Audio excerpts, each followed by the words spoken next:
1m 높이에서 들고 있다가 손을 딱 놓으니까 B 방향으로 주르륵 떨어지겠죠? 떨어지다가 얘가 바닥에 닿는 순간 왜 그런지 모르겠지만 뚝 끊어졌어요. 그죠? 자, 이런 상황입니다.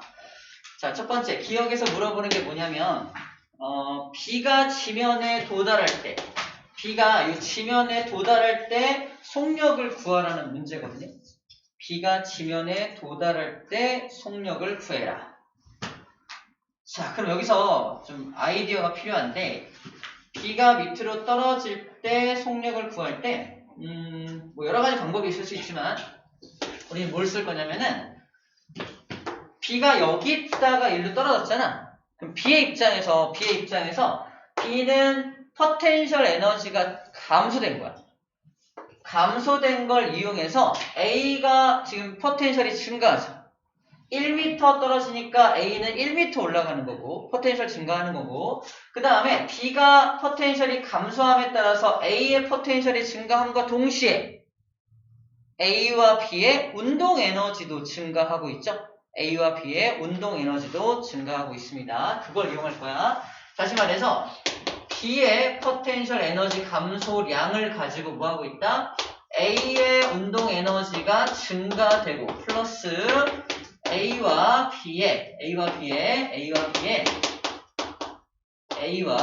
B의 운동 에너지도 함께 증가되고 있다라는 겁니다. 운동 에너지가 증가되고 있다라는 걸 이용해서 문제를 풀어볼게요. 그러면 얘부터 구하면 얘는 지금 중력 가속도가 10이니까 m 곱하기 b니까 지금 2kg이죠. m G 10입니다. H는 1m죠. 요 값이야. 요거고. 그 다음에 A의 위치 에너지 증가량은 A의 질량은 1이니까 1 곱하기 10 곱하기 그 다음에 얘도 1m가 되겠죠. 얘 1m 내려올 때 1m 올라간 거니까 자 1m가 증가하게 되고요. 그 다음에 이건 두 개 묶어놓은 이유가 뭐냐면 둘의 속력은 같을 거야. 그죠? 둘은 같이 움직이니까 속력이 같을 겁니다. 속력이 같아요. 그래서 둘을 묶어서 하는 거고 우리가 구하고자 하는 게 기억에서 B의 속력이니까 AB 속력이 같을 테니까 자 2분의 1 곱하기 M 곱하기 V 제곱일 텐데 둘은 함께 움직이는 녀석이니까 M에다가 둘의 물체를 더한 여기다가 묶어서 3kg이라고 집어넣어주면 됩니다. 각각을 구해주면 되겠죠. 자, 요 V를 구하면 뭘 구하는 거야? 요 V를 구하면 바로 B의 속력, A의 속력을 구해내게 되는 거예요.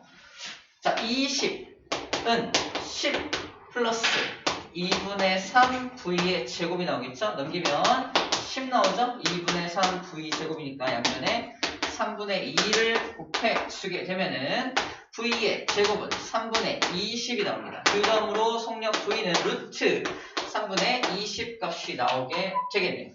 루트 3분의 20 값이 나옵니다. 2루트 15와는 3은 다르죠? 이게 4 곱하기 5로 나오니까 그죠? 3분의 이거 2루트 3분의 4, 5, 20 5가 되겠죠? 어쨌든 기억은 아니게 되겠네요. 맞죠? 잘 풀고 있는 거잖아요. 4, 5, 20이니까. 그래서 B의 속력이 이만큼이 나온다. 틀렸다. 라는 거예요. 지면 너무 많이 할애했네. 곧 지울게요.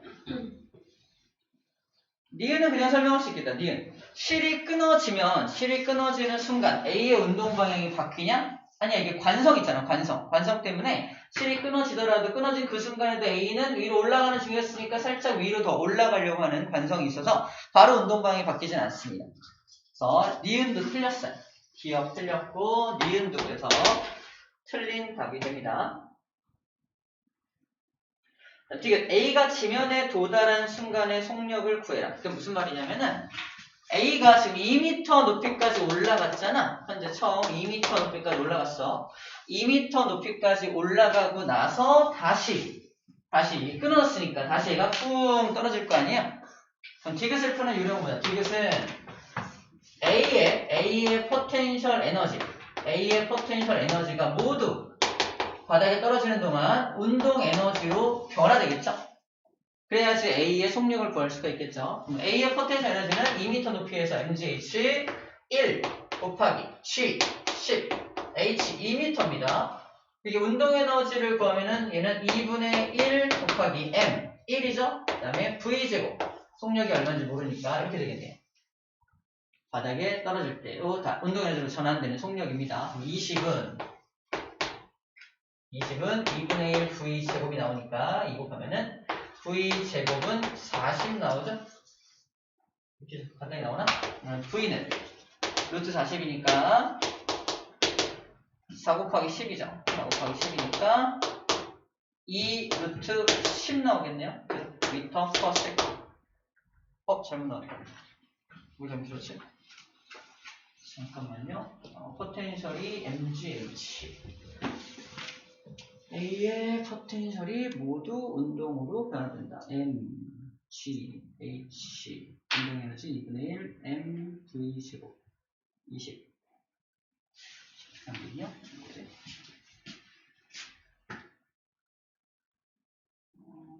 미터 높이는 보시는 거? mgh. 속력도 있으니까. 깜빡했네요. 다시. 소리. A가 여기 딱 이게 실이 끊어지는 순간에 A는 포텐셜만 있는 게 아니라 위로 가고 있는 제가 똑같은 속력이 있죠. 제가 똑같이 위로 올라가고 있던 속력이 있습니다. 위로 올라가고 있던 속력이 3분의 2 루트 15. 3분의 2 루트 15하면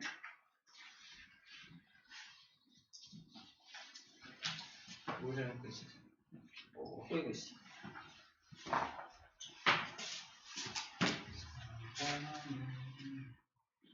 2 루트 20.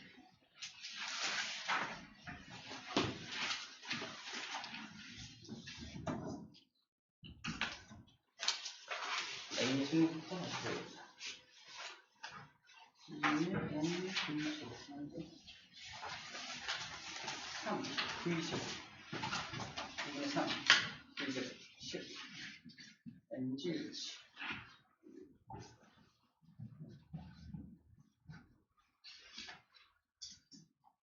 4, 20. 여기 좋네요. 뭐냐?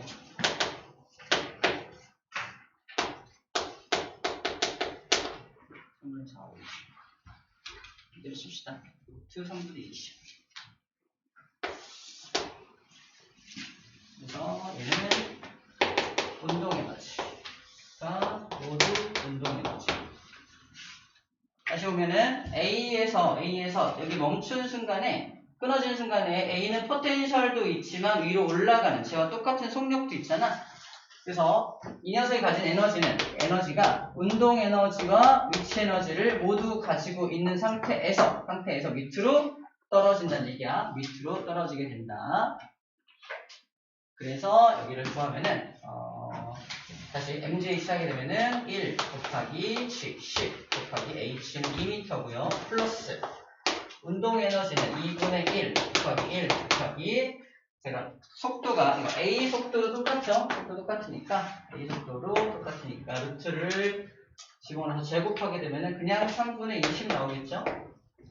요게 이 녀석의 에너지가 됩니다. 그럼 20 플러스 그러면은 10 3분의 10이 되고요.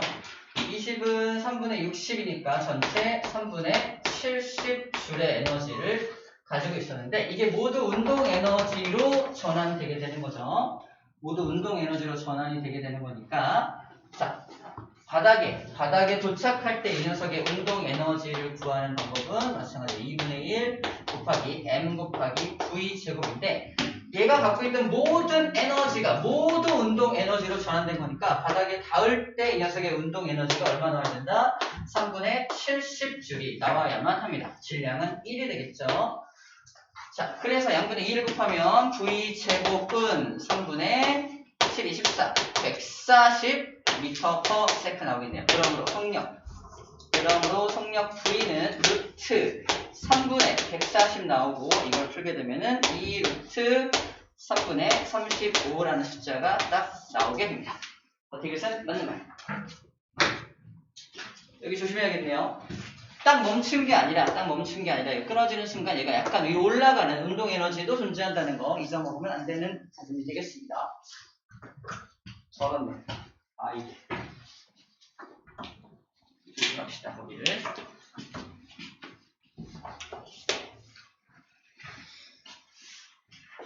그 다음에 39초.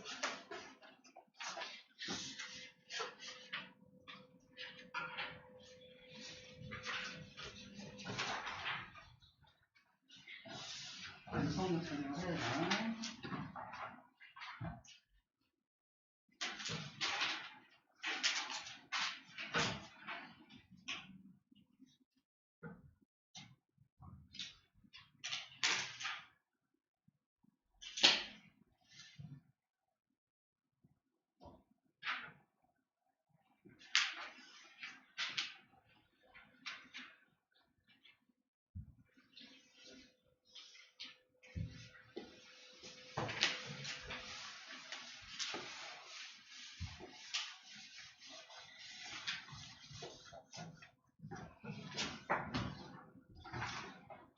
자, 39쪽에 18번도 풀어볼게요.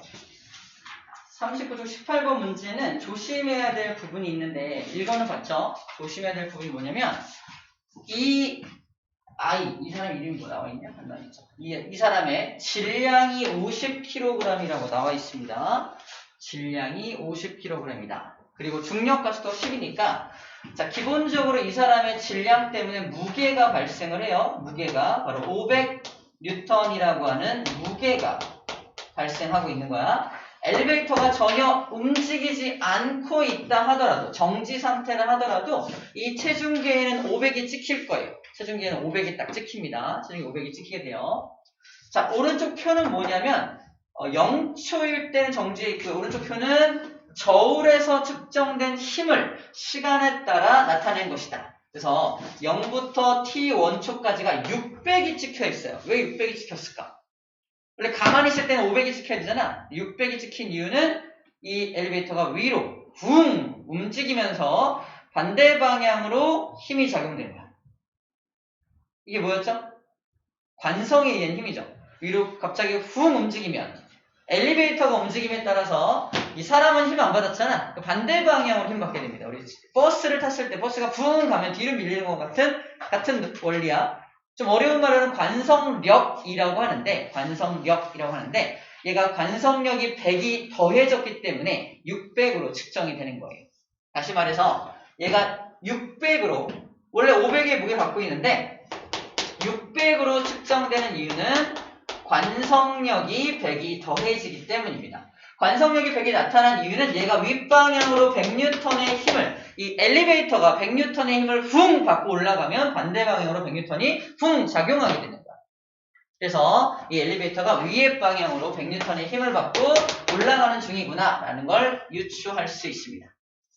그럼 엘리베이터 입장에서는 점점 빨라지겠네요. 100의 힘을 계속 받고 있으니까 몇 초까지는 t1초까지는 점점 빨라집니다.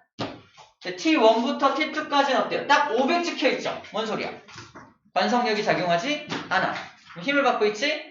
않다는 얘기거든. 등속 운동하고 있는 거야. 이 엘리베이터가 등속 운동하고 있어서 이 사람의 몸무게만큼만 딱 체중계를 누르고 있는 거지. 이해돼요? 그래서 니은 보기 보면은 t1부터 t2 동안 사람은 등속 직선 운동한다라는 말이 그래서 맞는 말이 되게 됩니다. 자, 그리고 기억도 볼게요. 기억에서 가속도를 구하려고 했는데 t1초까지 가속도를 구하는 공식이 m분의 f인데 이 사람의 질량은 50kg이죠. 이 사람의 가속도를 구하랬으니까 사람 중심으로 보는 거야. 그리고 이 사람이 받는 힘은 뭡니까? 이 사람이 받는 힘은 여기다가 600을 넣으면 안 돼요. 600을 넣으면 안 되고 이 사람이 지금 받는 힘은 중력 가속도를 고려하는 게 아니라 이 사람이 실질적으로 받은 힘을 뭘 집어넣어야 되냐면 이 사람이 600, 체중계 600이 찍혔다는 건 이 엘리베이터가 위로 붕 움직이면서 600이 찍힌 거잖아. 만약에 봐봐. 체중계가 이렇게 있고 사람이 올라가 있어. 정지 상태야. 여기 500 찍혀 있어. 그죠? 이 사람은 가속도가 있어, 없어? 움직이지 않잖아. 가속도가 없는 거야. 근데 왜 가속도가 발생해? 위로 얘가 붕 가면서 반대로 100N의 힘을 더 받으니까 찍힌 거예요. 즉 가속도를 발생시키는 건 추가적으로 발생된 100N 때문에 가속도가 발생이 되는 거야. 그래서 알짜 힘에다 뭘 넣어야 돼? 100N을 넣어야 합니다. 여기다. 알짜 힘에다가 100N을 넣어줘요. 그래서 얼마 나온다? 2m/s 제곱이 나와야만 해요. 12가 아니라 2m/s 제곱이 나와야 합니다. 이거 그냥 가만히 있을 때도 500이 찍힌다는 걸 잘 인식해야 풀 수 있는 문제가 됩니다. 그 다음에 T2일 때 운동 방향 바뀐다. 봐봐. T2부터는 400이 찍혀요. 400. 400이 찍힌다는 건 뭐야? 원래 몸무게가 500인데 왜 400이 찍혀 있을까? 이번에는 이 엘리베이터가 붕 올라가다가 등속으로 가다가 자 처음에는 속력이 증가하다가 등속으로 가다가 힘을 반대 방향으로 받아서 속력이 줄고 있는 상황이에요. 다시 말해서 아래 방향으로 힘을 받아가지고 100N의 힘을 줘서 속력을 줄이고 있는 거야. 막 지금 올라가는 중에 아래 방향으로 힘을 빵 줘가지고 속력을 줄이니까 이 사람한테 뭐가 작용한다? 반대 방향으로 관성력이 또 100N이 작용하게 되는 거야. 반대 방향 100N의 관성력이 작용하니까 몸무게가 100이 줄어서 400으로 측정이 되고 있는 거지. 그러니까 속력이 줄고 있는 것뿐이지 방향이 완전 바뀌는 건 아니죠. 그래서 디귿에서 운동 방향이 바뀐다? 틀린 말이 됩니다. 운동 방향이 바뀌는 거 아니고 속력이 줄어들고 있다라고 해야지 맞는 말이야. 그래서 답은 니은만 맞습니다. 자, 여기 18번 문제예요. 자, 다시 한번 풀어보세요. 자, 풀어보세요.